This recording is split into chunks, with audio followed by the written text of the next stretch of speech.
이 병을 갖지 않고 태어나고 내가 일반인처럼 태어났었으면 어떤 삶을 살았을까, 그런 것들은 좀 많이 상상을 해보곤 했었어요. 혈우병으로 인해서 많이는 아니지만 그래도 못했던 것들이 좀 많이 있었거든요. 꿈도 한 번씩 꾸는데요. 계단 아주 자연스럽게 부르륵 올라가서 부르륵 내려오는.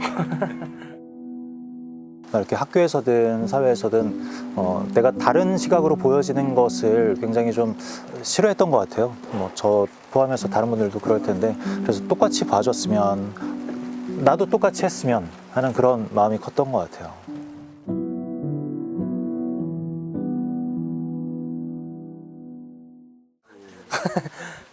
자몽 시키셨죠? 예. 저 캐모마일이요. 커피 먹지, 캐모마일 먹었어. 아, 당뇨가 있었다. 고맙습니다.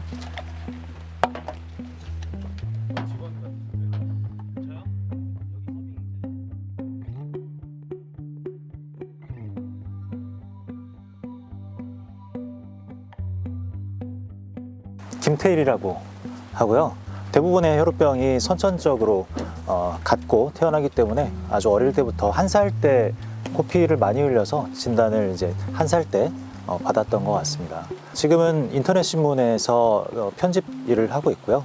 소소하게 지내고 있는 새 아이의 아빠입니다. 너무 길게 얘기하신 거 아니에요? 다음 내가 잘라내실 거야.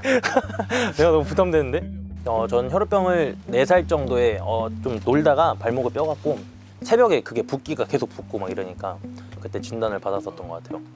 사실 어렸을 때라서 혈우병 진단받은 게 뭐 사실 어떤 건지 잘은 몰랐었는데.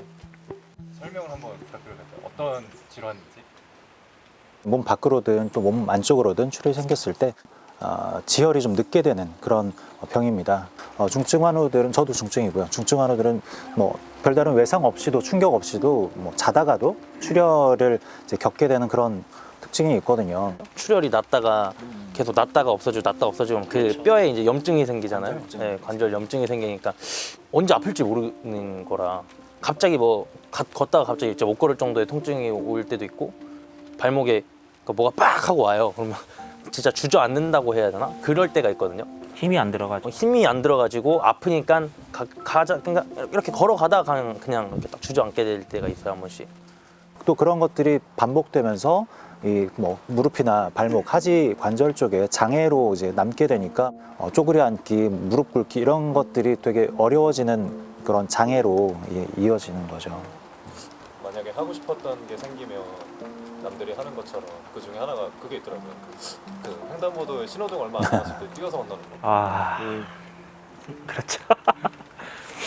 뭐 신호등이 시간이 얼마 안 남으면 야 뛰자라고 손잡고 뛰기도 하고, 근데 우리는 그랬을 때 출혈될지 이제 걱정도 되고 또 막 이렇게 다리를 저는 모습을 보여주기가 싫어서 서두를 필요 뭐 있냐, 좀 천천히 시간 갖고 보이지 않는 것들을 멈춰서서 보자, 우리 이런 이제 멘트로. 예. 저 수영 되게 좋아했는데 수영하면서 이렇게 달려가서 점프하는. 예, 그래서 그걸 되게 하고 싶었는데 못하죠. 못하니까 더 하고 싶은 거예요.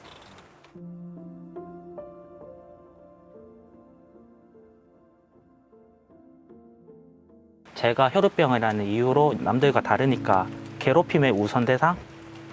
그런 것들이 되게 많아서 똑같아지려고 그냥 아둥바둥 되면서 살아왔던 것 같아요, 학창 시절에는.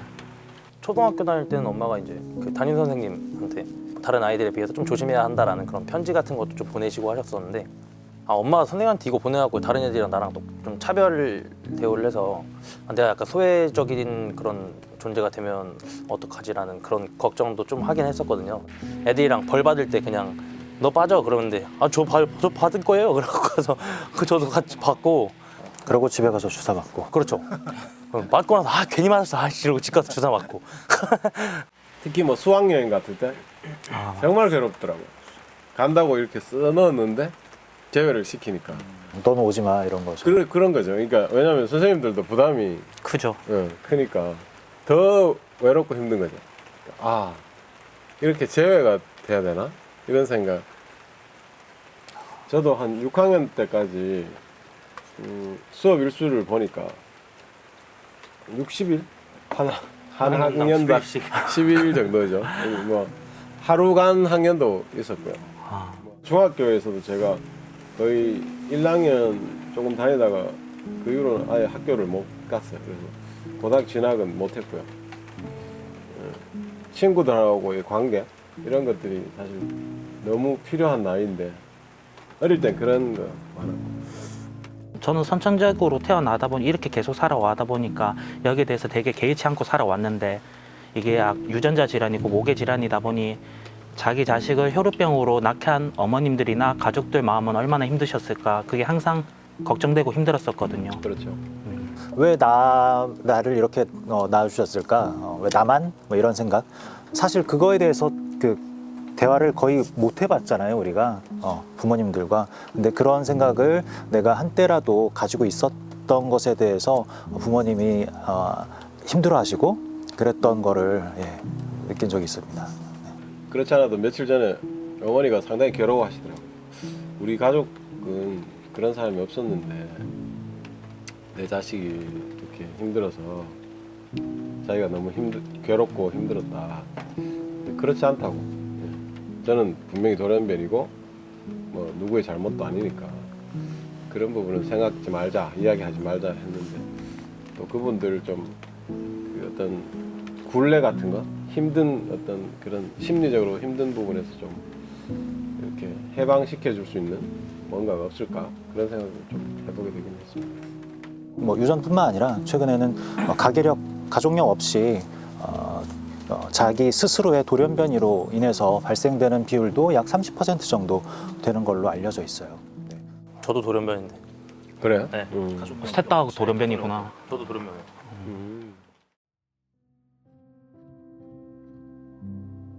게임 회사에서 일을 하게 됐는데 게임 회사라는 곳 자체가 야근을 계속 밥 먹듯이 하는 곳인데 퇴근하고 약을 맞아야지 생각을 하는데 이제 그날 갑자기 야근을 그러니까 일주일 동안 합숙이 잡혀버린 거예요.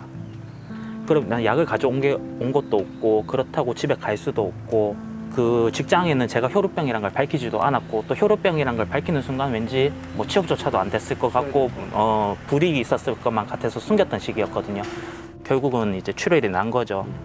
출혈이 난 건데 이제 끙끙 앓으면서 누구한테 말은 못 하겠고 이걸 어떻게 해야 되나 식은땀만 계속 흘리고 있고 결국 이제 새벽에 몰래 빠져나가가지고 집에 가서 약을 갖고 와가지고 몰래 맞고 다시 살금살금 들어가가지고 다시 사는 척하고 일어나서 또 일을 했고 그랬던 적이 있었죠. 혈우병이 제가 볼 때는 장애를 이렇게 많이 겪게 되는 이유도 병적인 부분이 있지만 그런 것들이 상당히 심하다고 봐요. 그러니까 부끄러워하는 그리고 숨기려고 하는 그런 심리가 상당히 강하거든요. 혈우병은 이렇게 아무렇지 않을 때는 그냥 일반인이거든요.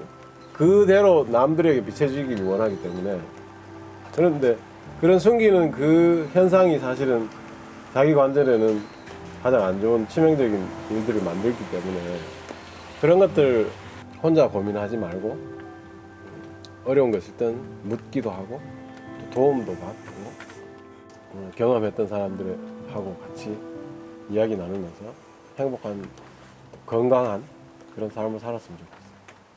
저도 요새 좀 관심을 많이 가지고 있는 쪽인데 결혼하실 때 그 부모님 형은 결혼하실 때 그 지금 알고 계세요? 그럼. 장인 장모님. 그 사귈 때 한 일주일 안에 그 이야기를 했어요.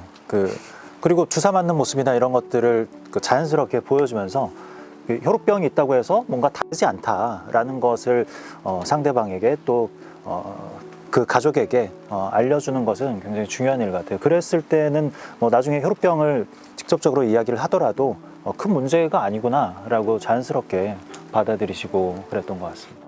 이게 근데 저희 병에 사실 유전적인 부분이 있잖아요. 그래서 지금 약간 이제 아기 낳을 때는 걱정하시거나 그런 건 없으셨어요? 그렇죠. 이게 혈우병 환자, 남자 환자가 아이를 낳았을 때 남자아이는 뭐 전혀 유전이 되지 않지만 X염 색체 위에 존재하기 때문에 근데 여자아이를 낳았을 때는 100% 보인자로 나오게 되거든요. 저도 첫째 아들, 둘째 아들까지 낳고 이제 셋째 그러니까 이제 딸이라는 게 이제 그 초음파로 이제 보여졌을 때 걱정 많이 했죠. 하지만 이 아이가 자라나가는 과정에서는 뭐 20년 이후에는 더 지금보다 훨씬 많은 기술 발전이 있을 것이고 의료가 발달할 거기 때문에 그것 때문에 우리가 주저하지 말자라고 이야기를 했어요. 맞아요. 지금 저 현재 만나고 있는 사람한테 오픈은 한 상태고요. 굳이 숨길 필요는 없을 것 같아서 미리 얘기해놨고 여자친구도 알고 듣고 나서 상관없다고 하더라고요. 괜찮다고 되게 쿨하게 얘기해줘서 고마운 것도 있었고, 근데 사실 여자친구도 약간 걱정하는 부분, 유전적인 부분이 좀 걱정이 되고. 배우자 될 사람과 이야기를 많이 나누는 게 중요할 것 같아.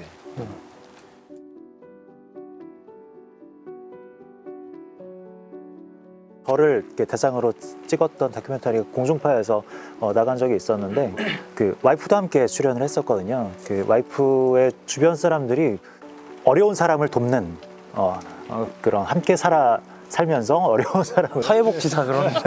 돕는 사람처럼 천사처럼 그런 이야기를 들었다고 하더라고요. 그러니까 뭐 저는 아무렇지도 않은데 제 주변 사람들이 이 혈우병으로 인해서 뭔가 좀 다른 시각으로 보여지고 이런 것들이 아직도 많은 것 같고, 생각만큼 그렇게 이렇게 나락으로 떨어지고 뭐 수렁에 빠져져 있는 환자들이 아니거든요. 정말로 똑같이 살아가고 있고 조금만 그런 관심만 보태진다면은 희귀 질환 환자들도 함께 그 토니바퀴의 역할을 충분히 해나갈 수 있는 그런 존재들이기 때문에요.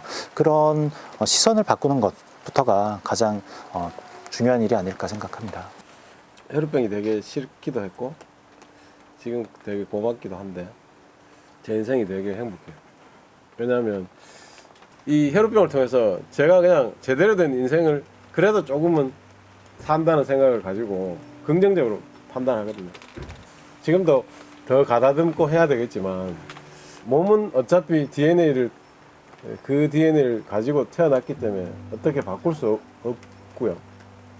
어떤 정신으로 살까? 이게 사실은 가장 중요한 것 같아요.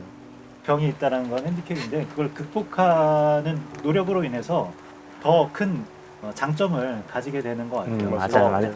더 세심하게 조심해서 뭔가를 접근하고 다른 사람을 배려할 줄 알고 그런 것들은 맞아요. 환자들한테서 굉장히 많이 찾아볼 수 있는 특징이었던 것 같아요. 얼추 마무리가 된 것 같거든요. 개인적으로 하고 싶은 이야기 좀 있으시면. 어머니한테 한마디 하고 싶어서 어머니가 이제 이렇게 낳게 해서 미안하다고 말씀은 주셨는데 저는 한 번도 그런 생각 한 적은 없고요. 이렇게 멋지게 키워주시고 저가 이렇게 올바르게 열심히 살게 만들어 주셔서 항상 감사함을 느끼고 있어요. 돌연변이라고 검사에서 확정이 났었을 때 굉장히 기뻤어요. 엄마 때문에 이렇게 제가 나아진 게 아니고 어쩔 수 없는 일이니까. 어머니가 마음이 좀 덜 신경 쓰이실 것 같아서 저 이제 그러니까 뭐 지금도 나이 먹을 만큼 먹었긴 했지만 더 걱정하지 마시고 지켜봐 주시면 고맙겠습니다. 요새 아이들이랑 3분 스피치를 하고 있거든요. 이렇게 그 혈우병을 주제로 이야기를 하면서 그런 얘기를 했어요. 우리 가족의 이 혈우병으로 인한 아픔 또는 이 짐은 아빠보다도 이제 앞으로 제 딸 막내 다민이가 이제 짊어지고 가야 할 짐이기 때문에 우리 가족 모두 다민이를 열심히 도와주고 또 건강하게 자랄 수 있도록 해주자라는 말을 했어요. 다연, 다준, 다민 모두 사랑하고 지금 자라나는 혈우병 아이들, 환아들에게는 좀 다른 환경이 주어졌으면 좋겠다라는 생각이 들어요. 우리처럼 이틀에 한 번씩 꼬박꼬박 주사를 맞아야 되고 이런 것을 좀 더 뛰어넘어서 높은 수준의 치료를 빨리 받을 수 있게 하는 그런 게 필요할 것 같은데 그러기 위해서는 관심도 필요하고 또 사회적인 참여가 좀 있어야 될 것 같습니다. 여보, 우리 아이들 사랑해. 갑자기 이 시점에서?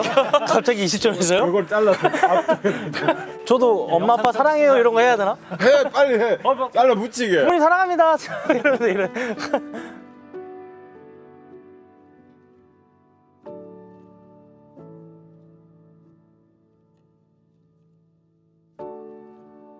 안녕하세요, 모모피디입니다. 영상은 잘 보셨나요? 이 영상은 혈우병 인식 개선 캠페인과 함께하는 영상입니다. 혈우병에 대한 이야기가 더 궁금하신 분들은 영상 아래 더보기란을 확인해주세요.